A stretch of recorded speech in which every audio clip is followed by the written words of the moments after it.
Hi everyone, this is Hale. I am just doing a quick screencast to show you how to do a screencast. So when you go to Google, just type in Screencast-O-Matic and click on that. And once you do a Google search of that, you click on Screencast-O-Matic, the link, and then you click on this icon which says Start Recording for Free.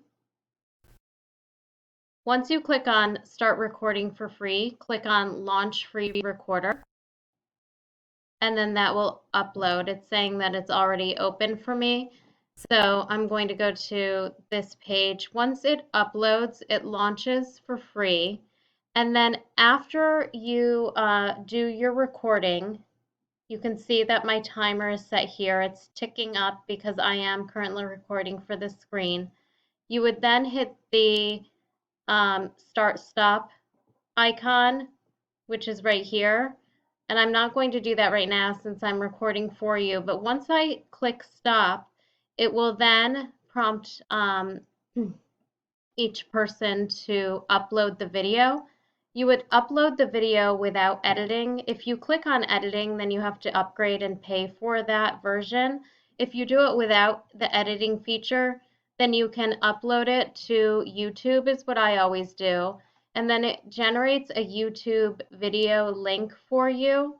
And then after it generates the YouTube link, you can just copy and paste that YouTube link into your Blackboard page for your students. Screencast-O-Matic is a really great feature tool to use for your students because it offers asynchronous instruction for your students. So instead of requiring your students to come on via Zoom, you're then taping your lessons for your students. You're taping and recording explicit instructions for assignments that you're requesting your students to complete during this time. And it's a good way to be mindful of your students' time during this pandemic so that students have more flexibility in what you're expecting from them. This is just a quick how-to as to how to start this, and we will have walk-in sessions via Zoom throughout the week. Jay will set that up and send the schedule. Thank you.